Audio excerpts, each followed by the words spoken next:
Banks are boring for a reason, right? Yes. We're certainly not boring, but we're at the bleeding edge of innovation in this space. Most of the banks are way too traditional in all over the world.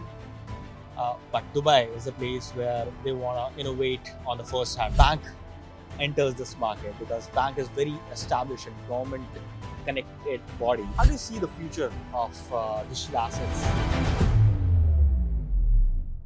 Hello and welcome everyone to the Future Blockchain Summit podcast live from the Dubai Harbor at the Future Blockchain Summit. I'm Lakshay, your host, and today we have someone who has great experience into digital currencies like blockchain and other coins, and as well as the banking systems. So I have Christoph over here Yeah. from RUYA Bank. So hi, how are you? Hi, I'm good. Thank you for having me. It's wonderful to see such a great mind and insightful people over here. So you've been managing the overall ecosystem of RUYA Bank, right? So That's right.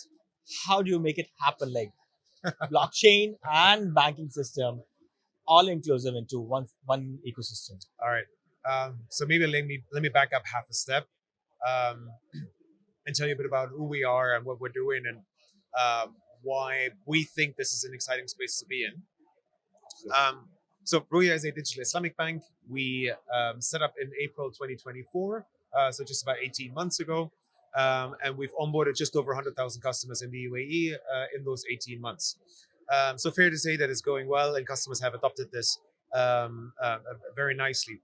Now, there are a few local and global trends converging here. Number one is the UAE is fast becoming the crypto epicenter, if not of the world, but definitely in the region and locally, right?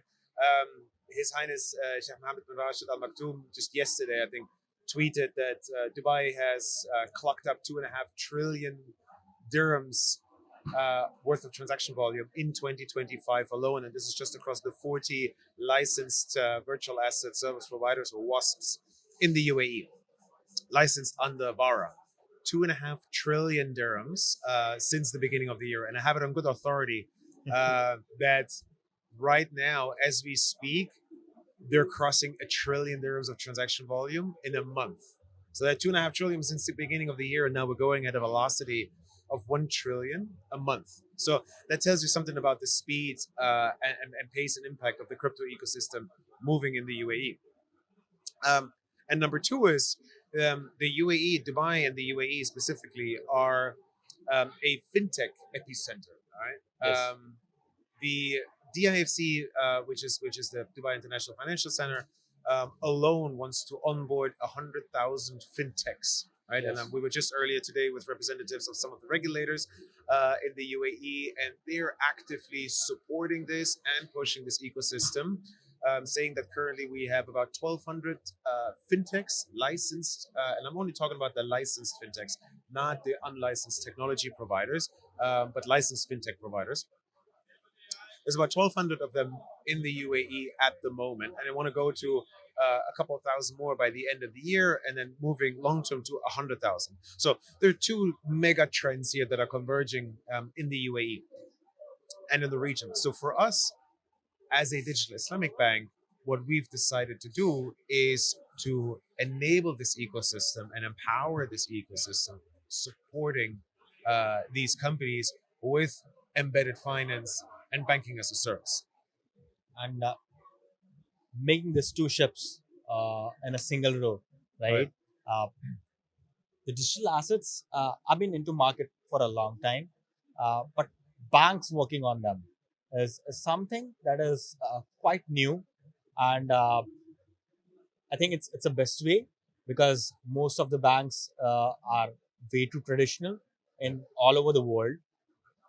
But Dubai is a place where they want to innovate on the first hand, right? So how do you came up with the RUYA banks with the blockchain? So I think two parts to the answer. One, what you're saying is like banks are boring, right? Partially. Banks, which is look, banks are boring for a reason, right? As a digital Islamic bank, we're certainly not boring. We're at the bleeding edge of innovation in this space. But I'm also going to tell you that boring is good in some respects, terms. right? Because what you want for a digital asset ecosystem or the broader fintech community as a whole, what you want for it to thrive is being compliant, being regulated, being compliant, and innovating within a safe space. Yeah. So what we're bringing to the table here is through our banking regulation, the trust, the governance that we built, and the robustness of the systems processes that we've put in place, we're enabling this ecosystem to thrive um, in a compliant manner. Regulators like it, customers gain trust through it, and that's how you combine the boring quote unquote trust-based business of banks with sort of the fast-paced innovation that happens in the digital asset space. Um, and so our offering really, our banking as a service offering really has originated from the discussions that we had with ecosystem players early on in the country, and it really started taking off beginning of this year, 2025, where some fintechs and digital asset providers basically pushed us or came to us saying, look, we think that RUYA would be the right partner for us to do this because we believe you're the ones who have the innovation capacity and the willingness and the speed and the agility to move quickly in this space, to combine fintech and digital assets with a banking infrastructure, client money accounts, and banking as a service in one package, right? That gives you on and off chain compliance. It gives you regulatory reporting. It gives you tax reporting in the future because the UAE has also signed up to the global crypto tax regulatory framework. And it gives you the fiat on and off ramp through your client money account in one package. In one package. I mean, it's like a complete solution. Exactly. Because in blockchain ecosystem and especially into cryptocurrencies, uh, how do I spend it? How do I get it on ramp, off ramp, Right. or the trust where I'm getting it converted is a big part, right? And when a bank enters this market, because bank is very established and government connected body, and they making it possible to use my cryptos in a very seamless manner, it makes it very easy for someone to use their existing cryptos, or someone who's willing to join into this market but was hesitating how to exactly spend those cryptos, Yeah. right? So it's like an enabler for a lot of systems. How do you manage to keep it transparent to the users, and uh, how the adoption goes on for the RUYA Bank? So a couple of things that you mentioned there. One is the transparency and openness and fair treatment is for us as a digital Islamic bank is built into the underlying values of how we design our products and services in the first place. And I think transparency, cost transparency, reliability, and a partnership approach is what customers value in this space. Um, so, and it's funny that you mentioned spending, yeah, Yes. because what customers who live and breathe digital assets, virtual assets, cryptocurrencies, what they want is to have everything out of one hand, right? They want to live Yes. in their quote unquote crypto world on the platform of their choice, right? But they don't want to go to a bank and open a bank account, get their salary into the bank account, have a card from their bank account, and get a loan for their car from the bank. What they want is they want to live on their platform of choice, and if that's a crypto platform, then they want to get everything in there. Yes. Yeah, they want to get their salary or freelance income or business income onto that platform. They want to spend from that platform. They want to finance their school fees from that platform. They want to have everything on that platform.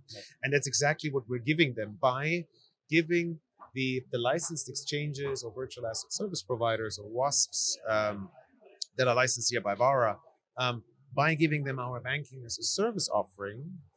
The platform can open and operate the customer's bank accounts directly on our rails without us even coming into the picture, other than signing up for terms, conditions, and the fine print. Although we don't do fine print, we actually do very large, transparent, big print.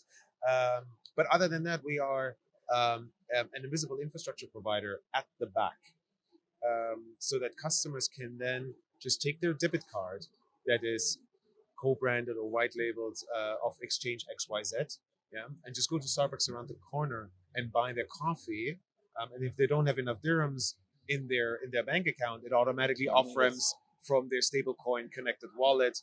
The purchase goes through, right? Yes. That's what these customers want, and that's the all-in-one package that we're offering in this space. I mean, that's like the most clean and simplest solution for anyone who is using digital assets, right? Exactly. How do you see the future of digital assets, banking systems, as well as like someone who is willing to get into the blockchain ecosystem is going further? Well, I wish I was able to foresee the future 12 years ago and start investing in Bitcoin in 2012. If I could see the future, I would be a very, very rich person right now. No, but jokes aside.